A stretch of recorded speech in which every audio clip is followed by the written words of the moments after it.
안녕하십니까. 여수 MBC 뉴스투데이입니다. 본격적인 수박의 계절로 접어들었습니다. 소가족 시대, 수박 한 통 사면 다 먹을 수도 없고 남기기도 뭐해 불편한 사람들에게 요즘 미니 수박이 인기라고 합니다. 박광수 기자가 취재했습니다.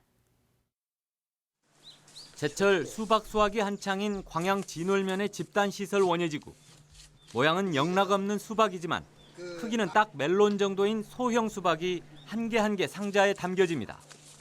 미니 수박으로도 불리는 복수박입니다. 핵가족 시대를 겨냥해 개량된 종자인데 면적당 수확률도 높아 요즘 산지 최고 인기 품종입니다. 일반 수박은 한 주에 한 개 달아가지고 철거하는데 이거는 3개 달고 하고 뒷수박도 더 좋아요. 최근에는 출하량도 판매량도 크게 늘었는데 소비자들의 반응도 좋은 편입니다. 차별화의 핵심은 역시 크기였습니다. 이거는 좀 크니까 이거는 이제 식구가 적은 사람들은 딱 먹기가 좋죠. 적은 수박은. 복수박의 또 하나 강점은 바로 당도. 복수박과 일반 수박의 당분을 직접 비교해보니 각각 13.3과 11.7 브릭스로 차이가 확연했습니다. 지난해보다 재배 면적을 4배나 확대한 진월면의 장목반은 내년은 올해보다 2배 이상 더 늘린다는 계획입니다. 앞으로는 소비자들이 원하는 쪽으로 장목도 변화를 해서 농사를 지어야 된다고 생각을 하고 있습니다. 작고 가볍고 간편한 것을 선호하는 소비 패턴의 변화 속에 복수박에 쏠리는 관심은 더욱 높아질 전망입니다. MBC 뉴스 박광수입니다. 최근 시군의회가 후반기 의장단 선출을 마무리한 가운데 일부 지역에서 금품 선거 의혹으로 논란이 일고 있습니다. 고흥경찰서는 최근 고흥군의회 후반기 의장 선거와 관련해 의원들 간에 금품이 오갔다는 첩보가 있어 사실관계를 파악하고 있으며 돈을 건네는 모습이 CCTV에 찍혔다는 소문이 있지만 확인되지 않았다고 밝혔습니다. 여수경찰서도 여수시의회 후반기 의장단 선거 과정에서 거래가 있었다는 뒷말이 무성해 정식 수사는 아니지만 의원들을 상대로 탐문하고 있는 것으로 알려졌습니다. 순천시의회가 후반기 상임위원회 구성에 번번이 실패하면서 파행을 겪고 있습니다. 순천시의회는 지난 2일부터 어제까지 상임위원회 구성에 나섰지만 상임위 배분안이 과반수 찬성을 얻지 못해 3차례나 부결되면서 원 구성을 마무리하지 못하고 있습니다. 이와 관련해 일부 의원들은 특정 의원을 상임위원장에 임명하라는 움직임 때문에 의회가 파행을 겪고 있다며 반발하고 있습니다. 순천시의회는 오늘 다시 본회의를 열어 상임위원회를 구성할 예정입니다. 여수시가 장마철 환경오염 예방을 위한 집중 점검에 들어갔습니다. 여수시는 오는 20일까지 연등천과 쌍봉천, 상암천 등 지역 하천 4곳을 중심으로 주 야간 순찰을 강화하고 장마철 집중호우 때 폐수를 많이 배출하거나 오염물질을 무단 방류하는 사업체를 집중 단속할 방침입니다. 여수시는 적발된 업체는 사법 조치하는 등 강력 대처할 방침인 가운데 오염물질 배출에 대한 시민들의 적극적인 신고를 당부했습니다. 사회공헌 차원에서 업체 매출액의 일부를 기부하는 문화가 확산되고 있습니다. 여수시에 따르면 해상 케이블카와 해양 레일바이크가 여수시와의 기부약정 체결에 따라 매년 매출액의 3%를 기부하고 있습니다. 웅천 택지 개발 회사인 블루토피아도 개발이익금 가운데 150억 원을 기부하기로 했으며 화양면에 들어설 예정인 챌린지파크와 박람회장 사후 활용업체인 드림팩토리 코리아도 각각 매출액의 3%와 1%를 기부할 예정입니다. 여수시는 이 같은 기부 사업을 계속 추진해 사회공헌 사업에 재투자할 계획입니다. 신개념 복합문화공간인 강진 오감통이 개장한 지 곧 1년이 됐습니다. 관광객들로 넘쳐날 것이란 기대와는 달리 주말에도 썰렁한 모습은 적잖은 실망을 안겨주고 있습니다. 문현철 기자가 보도합니다. 영호남 록 페스티벌 공연이 있던 날 주말 낮부터 밤까지 이어지는 무려 파티 공연이었지만 관광객이나 주민보다는 밴드 멤버가 대다수입니다.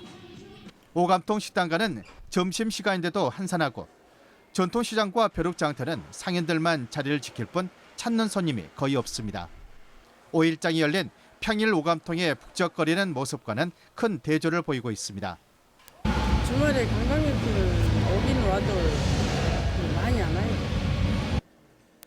음악과 음식, 시장이 한데 어우러진 신개념 복합 문화공간이 목표였으나 기대에 한참 못 미치고 있는 겁니다.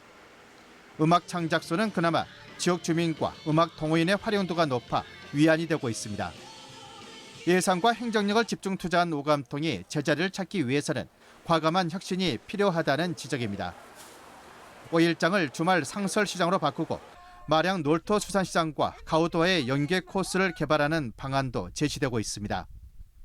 또한 볼거리, 먹거리, 즐길거리가 인근 장흥토요시장에 크게 못 미치는 점도 오감통의 경쟁력 확보를 위해서 시급히 풀어야 할 숙제로 떠오르고 있습니다.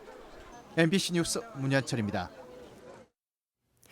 올 시즌 프로야구도 반환점을 돌았습니다. 기아는 최근 연승 행진에 제동이 걸리면서 연패에 빠져 7위로 처져 있는데요.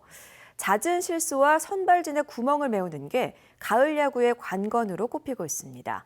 한신구 기자의 보도입니다. 6연승 뒤에 4연패. 기아가 들쭉날쭉한 경기력으로 팬들의 애를 태우고 있습니다. 지난주 초 다 잡았던 LG전은 집중력 부족으로 연장 끝에 역전패하면서 상승세가 꺾이더니 주말 넥센전은 경기 막판 실책이 겹치면서 수입패를 당했습니다.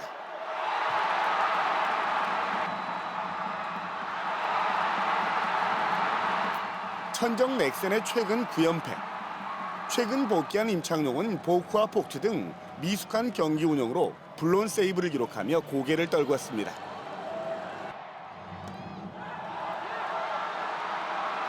지난주 5위까지 상승했던 기아는 33승 1무 41패로 7위까지 떨어졌습니다.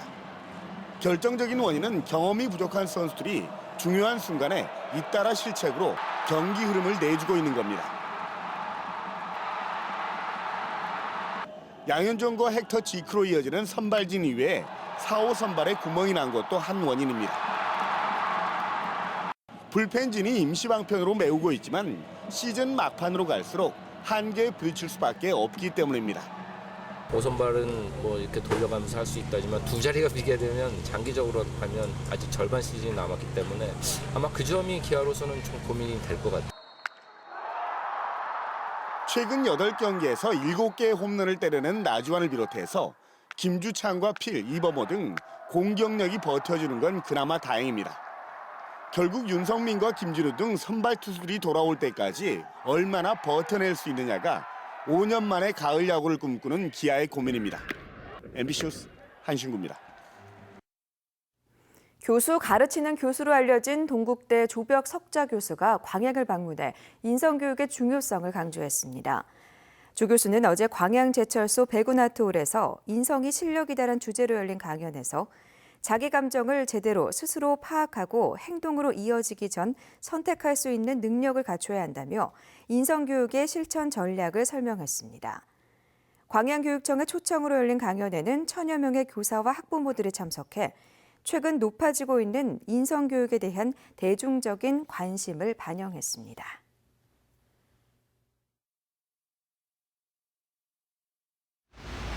네, 오늘 출근 평소보다 조금 서둘러 나오시는 게 좋겠습니다. 지금 보시는 것처럼 서울에 계속해서 비가 내리고 있습니다. 세찬 비가 쏟아지더니 약 15분 전부터는 빗줄기가 많이 약해진 상태입니다. 도로가 아주 미끄럽기 때문에 안전운전하셔야겠습니다. 비구름이 북쪽으로 이동하면서 지금은 강원 북부와 경기 북부 지방을 중심으로 장대비가 쏟아지고 있습니다. 오늘 오후부터는 그 밖의 수도권과 강원 남부로도 강한 비가 집중될 것으로 예상됩니다. 현재 호우특보를 보시면 이 수도권과 강원 북부 지방에 호우경보와 호우주의보가 내려진 상태입니다. 내일까지 예상되는 비양은 중부지방에 최고 150mm 이상의 많은 비가 더 쏟아질 것으로 보이고요. 반면 남부지방은 10에서 40mm가량으로 상대적으로 적은 양의 비가 오락가락하겠습니다. 또 서해안과 남해안을 중심으로는 바람도 강하게 불 것으로 보입니다. 괌 서쪽 해상에서는 1호 태풍 네파탁이 북상 중입니다. 금요일쯤 타이완 동쪽 해상까지 올라올 것으로 보이는데요. 아직까지 진로가 유동적이지만 주 후반쯤에는 태풍이 우리나라 부근의 비구름을 더욱 강화시킬 것으로 예상되고 있습니다. 오늘 낮 기온은 서울 24도, 대전 28도, 대구 30도로 어제와 비슷하거나 조금 더 오르겠고요. 내일은 전국에, 모레는 중부와 경북 지방을 중심으로 비가 내릴 전망입니다. 내셨습니다.